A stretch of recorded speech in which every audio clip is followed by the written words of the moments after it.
제 518차 5.18이네요. 아마 5.18에 이충근 박사가 오셨다는 것은 특별한 뜻이지 않을까 이렇게 생각을 해봅니다. 일본 사람들이 그 자료 편집을 참 잘해요.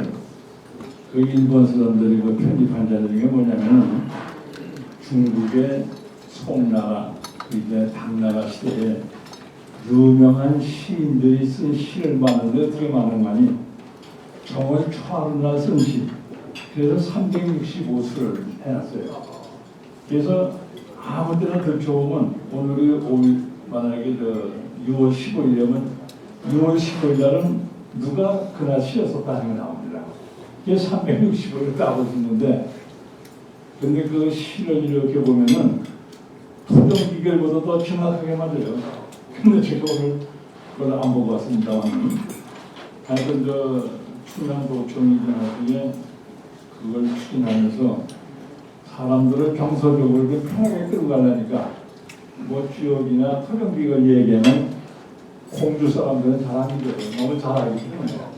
그런데 그 365일 시를 가지고 얘기하면은 처음 듣는 얘기 때문에 솔직하게 듣기도 하는 걸 경험했습니다만, 오늘 이 5.18 뭐 역사적으로 어떻게 정의되는지 하는 것은 뭐 아직 시간이 필요할지 모르겠습니다만, 어저께 보니까 그 지만원 씨가 발표한 칼럼을 보니까 아주 대담하게 썼을 뿐만 아니라 그분은 장차 5.18 문제 가지고 노벨 수상을 할 수 있는 대상자 아닐까, 아주 대단한 그 역할을 해가지고 지금은 그분 결론 보니까 자기는 재판에서 앉은 적 없고 자기 주장에 대해서 이의를 제기한 적도 없고, 그다음에 실증적인 그 진술을 한 그 진술자가 좀 입고해가지고선 뭐 더 이상 겁날 게 없다고 이런 얘기를 자신 있게 쓴 걸 보면은 하여튼 대단한 분이라고 느껴집니다. 뭐 역사의 정리는 시간이 해결해 주는 것이라고 믿습니다만, 그러나 그때 그 시대적 사항을 이끌어가는 사람들의 의지 또한 소음이 될 수 없다고 하는 이런 걸 느꼈습니다. 근데 우리가 지금 보면은 어제도 무슨 회의가 있어서 나갔더니 우리나라의 그 부패 지수에 대한 얘기를 많이들 합시다. 이 부패 지수가 그냥 뭐 OECD 국가 중에서 하위권에 있는데 점점 떨어져 가고 있다고 그러면서, 특히 부산 저축은행 사건을 비롯한 비리 문제는 뭐 산적동잘 것 없이 전부 오르내릴 거예요. 그래서 이런 것이 왜 그런가 하는 것을 이렇게 생각을 해볼 수 있는 여지가 많이 있습니다만, 뭐 금융계를 비롯해서 정계 내가 할 것 없이 선비다운 인물이 좀 많았으면 이렇게 됐을까 하는 생각을 해봅니다. 그래서 어제 저녁에 선비에 관한 이것만 쭉 훑어봤습니다만 자료가 꽤 많이 있어요. 그래서 이제 그 중에 선비가 살아야 나라가 산다고는, 그거를 그 여시춘추에서는 국사기용, 나라를 이끌어가는 선비의 모습은 어떤 것이냐는 이러한 그 선비론이 있었던 그 장소를 주로 생각을 해봤습니다. 근데 이제 선비는 정직하다고 하는 성김을 얘기합니다만은, 이 정직한 사람은 신도 무서워요. 여러분 잘 아십니다만 송시열 선생, 소홍왕 선생이죠. 그 소홍왕 선생이 82세 돌아가셨는데, 그분이 5살 때 가을에 농사를 진다음에 안택굿이라고 하죠. 이 점쟁이 부르고 툭하는 사람 불러다가 경위도 가면서 떡해가지고 뭐 부엌에는 여러 군데 떡을 갖다 놓으면서 태평한 가을을 부리는 그런 그 가을 떡을 놓고선 행사하는 것입니다. 거기에 가면 반드시 그 배를 내리게 돼 있어요. 그래서 그 힘 있는 장병들이 그 배를 팍 잡으라고 그러잖아요. 그래서 그 주소를 한참 이어되면 이렇게 떨지 않습니까? 그런데 그러한 안택하는 집에 5살 먹은 송시열이 가면 배가 안 되겠다고 그래요. 그 기록이 나옵니다. 송시열 누구에 나와요. 배가 안 되겠다. 바로 그것이 사불범이죠. 그러한 사득한 것이 정의를 침범할 수 없다고 하는 그런 얘기를 써놨어요. 그래서 송시열 선생은 그렇게 강직했다고 합니다. 근데 왜 이 말씀을 드리냐 하면은 그러한 강직한 분이 조정에 한 분만 계셔도 강태정과 같은 명분을 만들어낼 수 있다고 하는 얘기는 이미 역사가 증명해주고 있습니다. 아마도 금융계라든지 금융 감독하는 그 감독원이라든지 감사원에 송시열 선생 같은 분이 한 분만 자리하고 있었다 하더라도 아마도 이런 사건은 터지지 않았을 것 아닌가 하는 이러한 생각 한번 해봅니다. 그런데 이제 송시열 선생이 사회를 받았지 않습니까? 숙종 때. 왜 사회를 받았냐 하면 그 숙종대왕의 그 후사가 없어가지고서 바로 그 장희빈에서 난 그 경종이라는 사람을 태자로 이렇게 책봉을 했어요. 그때가 언제냐면 송시열 선생 82세 때문에요. 그래서 송시열 선생은 나이가 들어가지고 저 화양동이라고 하는 충북에 은거하고 계시다가 그 태자 책봉 소식을 듣고 상소를 했어요. 부당하다고. 그러니까 어떻게 보면 숙종의 애축과 같이 사랑을 받고 있는 장희빈인데 장희빈이 아들 경종을 태자로 한다고 하는 것은 장희빈이 아주 가문의 소원 아니겠어요? 그런데 그걸 받아가니까 결국 숙종이 좋아하지 않았죠. 그래서 그 제주도를 부양 갔다가 그 국문을 받기 위해서 서울로 오는 도중에 사약을 드리지 않습니까?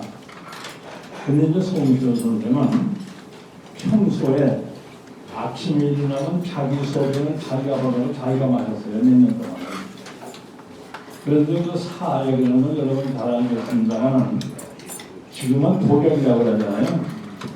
그렇게 충신들을 죽일 때 싸구려 독약까지 죽이지 않습니다. 사양, 노루사양이죠.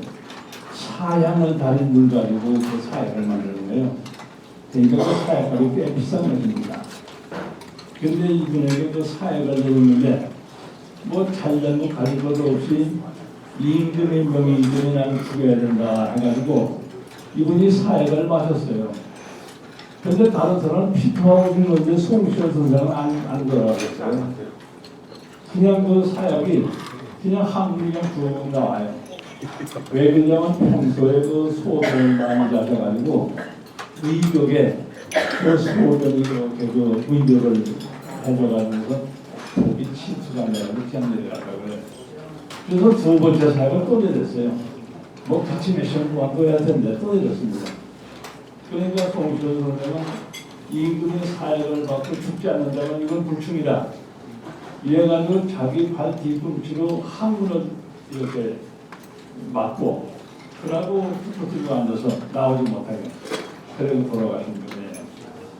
그러니까 이렇게 자기의 주장이 옳다고 하는 것을 내세우고 나라에서 태자 책봉이 잘못됐다고 하는 걸 다 했으면서도 그걸로 인해서 죽으면서도 임금의 명이니까 절대 받아야 된다고 하는 이렇게 사리가 분명한 분이었습니다. 그러니까 이제 송시열 선생은 그렇게 해서 세상을 떴는데 그게 숙종 때입니다. 나이는 82세 때예요. 그런 이제 숙종이 46년간 제약을 했었습니다만 물론 말년에 그런 것이죠. 그 다음에 경종이 책봉이 돼서 임금이 됐어요. 4년 만에 죽지 않습니까? 그러니까 이제 4년 만에 죽으니까 누구를 또 태자로 해서 후사지었느냐면 영조죠, 영조. 영조도 역시 숙종의 아들입니다. 그러니까 장희빈은 예출 나갔다가 미색이 뛰어내기 그냥 배를 나가 그냥 왕비 삼은 거고 왕비 삼은 거고 그 무술이라고 하는 그 영조의 어머니는 설밭에서 들어와가지고 그 궁궐의 예절을 받아가면서 허세를 했기 때문에 그 교양을 이수한 수준은 다르죠. 이제 거기서 태어난 분이 영조예요. 그러니까 영조가 인격이 되지 않았습니까?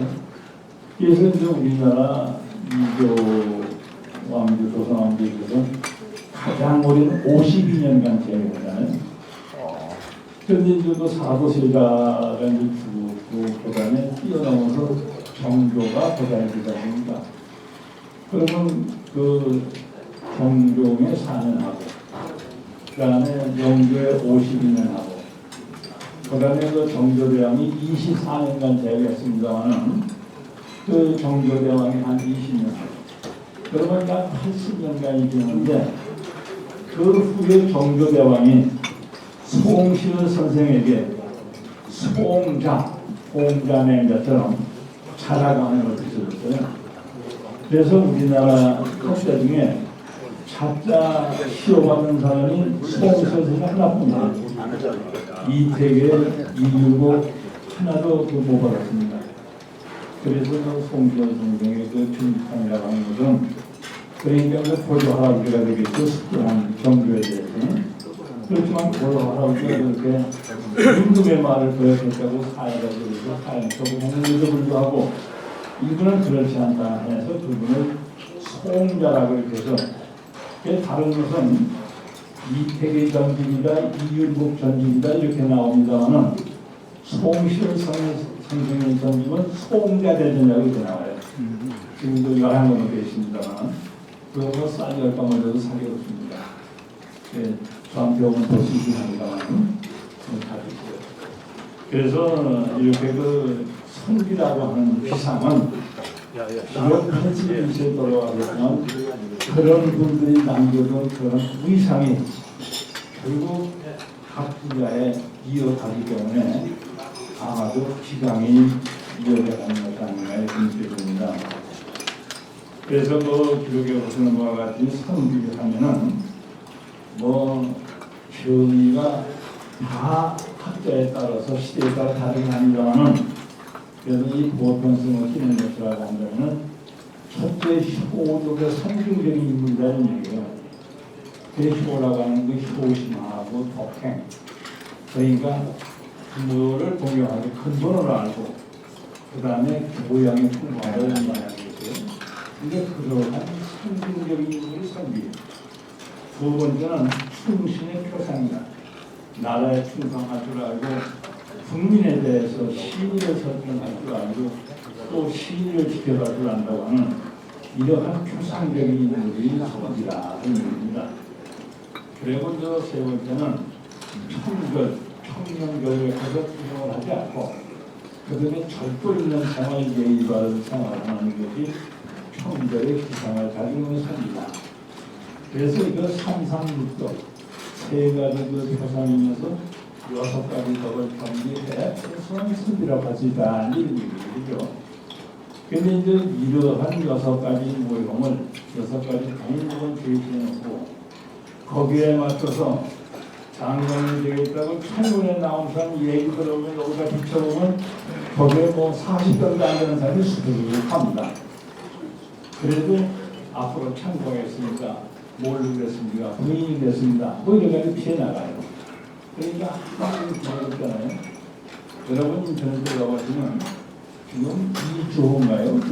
교육 장관. 이주호요. 그냥 조갑대 대기자 할 것 없이 그냥 그 이주호 빨리 목자라고 하는 소리가 그냥 굉장히 많이 듣고 있습니다. 그런데 왜 그러냐면은 바로 그 이조 장관이 부적격하다는 얘기인데 왜 부적격했냐 하는 얘기는 그런 편에 따라 다 쓰겠습니다만 하여튼 이러한 선비 조건에 맞지 않는다는 얘기이시죠. 그래서 이제 이와 같이 보면 그 상상